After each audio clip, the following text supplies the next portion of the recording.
ဒီနေ့လူကြီးမတို့ကို share လုပ်ပေးတဲ့ကြောင်းရလေးကကြတော့မျိုးသမီးတွေကတဲ့ဘယ်ပုံမှာပြီးရဟာကြိုက်တာလဲဆိုတဲ့ခေါင်းစဉ်အောက်ကနေ share လုပ်ပေးတော့မှာဖြစ်ပါတယ်။အမျိုးသမီးကပထမဆုံးနေတယ်သူ့ရဲ့ practice က the nail experience ကနေတည်းဆိုတော့တမယူးကြပြီးရကိုကြိုက်ပြီးမယ် experience များတဲ့အမျိုးသမီးတွေရဟန်းကို sexy ဖြစ်တဲ့အမျိုးသမီးတွေရဟန်းကို sex မှာအတွေ့အကြုံရမ်းများပြီးတော့ရဟန်းကိုရှေ့ရောက်နေတဲ့မျိုးသမီးတွေဆိုဘယ်လိုပုံနဲ့ကြိုက်တာလဲဆိုတော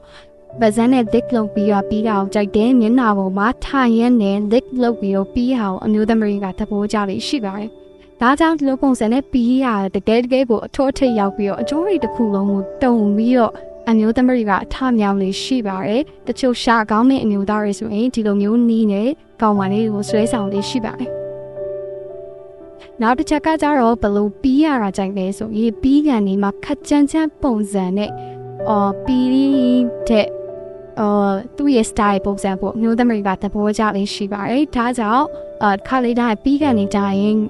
းခပ်ပြုတ်ပြုတ်ပုံစံမနေဘဲနဲ့ရန်ကိုကြမ်းကြမ်းတွန့်တွန့် riding လုပ်ချင်အဖြစ်အမျိုးသမီးကတကယ်ကိုသဘောကျလေးရှိပါတယ်။ဘလောက်ပဲကြမ်းမစီဒီလိုအချိန်တိုင်းရန်ကိုလိုအပ်နေတာဖြစ်တဲ့အတွက်ကြောင့်ခက်မှုပုံစံလေးကိုခဏမသုံးပါနဲ့သူပြီးကန်နေတိုင်းခက်ကြမ်းကြမ်းရမ်းပုံစံနဲ့ရန်ကို riding လုပ်ချင်အဖြစ်အမျိုးသမီးကသဘောကျလေးရှိပါတယ်။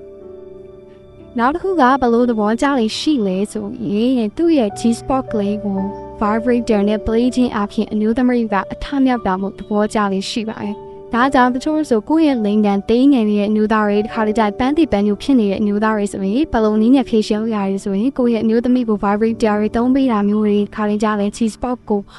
vibrator function အမျိုးမျိုးနဲ့တက်လိပေးခြင်းအဖြစ်အမျိုးသမီးကအထမြောက်တာကိုသဘောကျလေးရှိပါတယ်။ဒီနေရာမှာကတချို့တွေက vibrator ကိုကြောက်ကြတဲ့အတွက်ကြောင့် vibrator ကိုသုံးထားမရှိဘူးဒါပေမဲ့တချို့မျိုးသမီးကလည်းသုံးရင်းနဲ့ကြိုက်သွားမျိုးရှိတဲ့အတွက်ကြောင့်တစ်ခါတလေကြရင်ဘာအကူညီမမလို့ပဲနဲ့ပေါ့နော်ဘာအကူညီမမလို့ပဲနဲ့ဆိုတော့တရားနဲ့တရားလေးဆက်ဆံခြင်းမပြုတ်ပဲနဲ့phone play တွေသုံးပြီးတော့ vibrator တစ်ချောင်းနဲ့လည်းအမျိုးသမီးတယောက်ကိုအထမြောက်တာအမျိုးသမီးကသဘောကျလေးရှိပါတယ်နော်ဒီလိုမျိုး style ပုံစံကိုလည်းလုံးလို့ရပါတယ်တခါလေကြာရင်အမျိုးသမီးကသူတို့ masturbation လုပ်တဲ့အခါမှာကြာရင်ရှေ့ဘန်းနေတုံးနဲ့ vibrator တွေတုံးနေဒီဟာသူတို့လုံးပါများတဲ့အခါအလေးချင်းဖြစ်သွားပြီးတော့ဒီလိုမျိုး sex လုပ်တဲ့အခါမှာကြာလေဒီလိုအရာတွေကိုသဘောကျလေးရှိရဲ့အတွက်ကြောင့်အခါလေကြာလေကိုယ့်ရဲ့အမျိုးသမီးကို fork play နေရာမှာကောင်းလေးအသုံးချပြီးတော့နေခြင်းအဖြစ်အမျိုးသမီးကိုလည်းအထားမြောက်စေပါတယ်ဒါကြောင့်ခါလေကြရင်ကိုလုံးနေကြတမယူကြပုံတန်ကြီးကိုဆွဆွမြင်းလောက်တာမျိုးမဟုတ်ပဲနဲ့ခက်ဆန်ဆန်လေးကိုတုံးကြည့်စေခြင်းနဲ့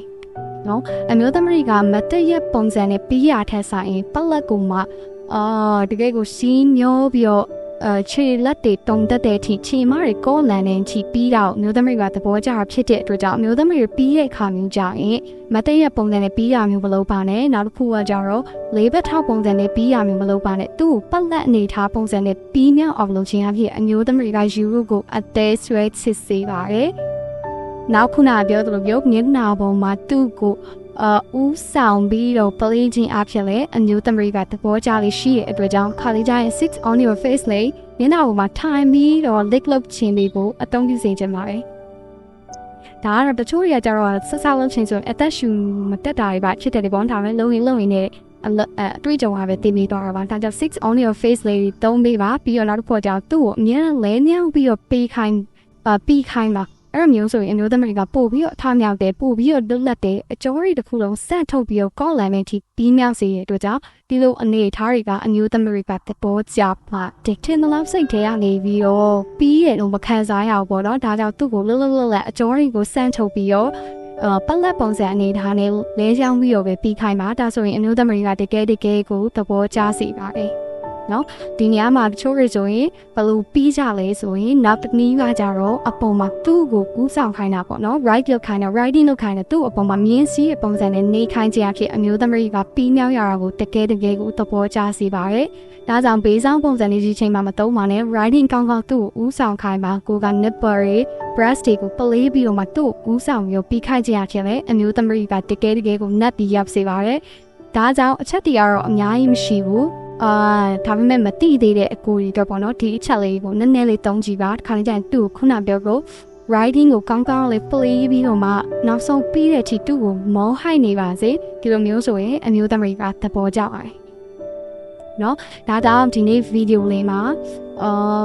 အမျိုးသမီးကဘယ်လိုပုံစံသဘောကျတာလဲဆိုတော့တယောက်နဲ့တယောက်ကတော့တူညီမှုမရှိဘူးပေါ့နော်ဒါပေမဲ့လည်းတချို့ကကြတော့လည်း nick လုပ်ပြီးတော့သဘောကျတယ်ခုနပြောလို့ writing ခါကျန်းလုပ်ပြီးတော့မှသဘောကျတယ်တချို့တွေကကြတော့လည်း pretty awesome no bar တို့အရန်ကိုသူ့သားကိုနာကျင်စေပြီးတော့မှပြီးမြောက်တဲ့ပုံစံမျိုးကိုအမျိုးသမီးကသဘောကျလေးရှိပါတယ်ဒါတော့သူ့ရဲ့ sex experience တွေဆိုင်နေပေါ့နော် sex experience ကအရင်ကြီးမကောင်းသေးဘူးဆိုဒီလိုမျိုးနေအများကြီးကိုတုံးချကြမလို့အရင်ဆုံးတမန်ယူကြနေနေပဲပြီးခိုင်းပါစေနောက်ပိုင်းသူ့နဲ့ကိုယ်နဲ့နေလာတဲ့ relationship တွေကြားလာပြီဆိုရင်ကိုကြိုက်တဲ့ပုံစံလေးကိုပုံသွင်းပြီးတော့ယူပါပြီးတော့မှကိုကြိုက်တဲ့ဒီလိုပုံစံကြိုက်လားဆိုတော့ပုံမှန်လည်းမေးပြီးတော့ပဲသူ့ကိုအထမြောက်ခိုင်းပါစေဒါမဲ့ခုနကကျွန်မပြောရတဲ့အချက်တရားကိုမိမတက်ဖို့တကယ်ကိုမြတ်ဖြူလန်ပြီးတော့ပြီးမြောက်စေတဲ့အချက်လေးပဲဖြစ်ပါတယ်ဒီလိုအချက်လေးကိုလည်းအတောင်းချကြည့်စေခြင်းနဲ့ဘာဖြစ်လို့လဲဆိုတော့အရင်နဲ့ခက်ခက်ခဲမဟုတ်ဘူး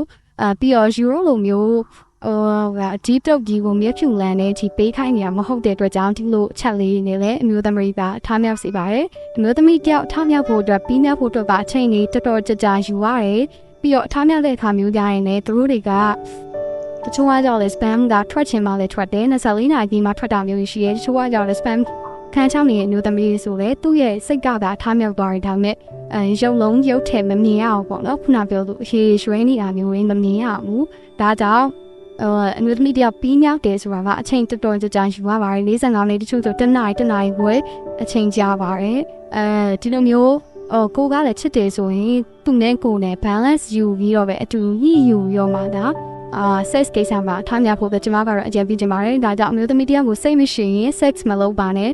စိတ်မရှိရင်သူနဲ့ living together မနေပါနဲ့ယောက်ျားတယောက်ကမိန်းမတယောက်ပြီးမြောက်ဖို့ step by step စိတ်ရှည်မှာဒါအမျိုးသမီးကအထောက်မြောက်ပြီးမြောက်တာဖြစ်တဲ့ကြောင့်ပြီးရောငါပြီးရင်အိတ်တော်မယ်ငါပြီးရင်ကြောပြီးတော့ပြီးနေပြီးချင်းပြီးမပြီးချင်းနေဆိုတဲ့ပုံစံမျိုး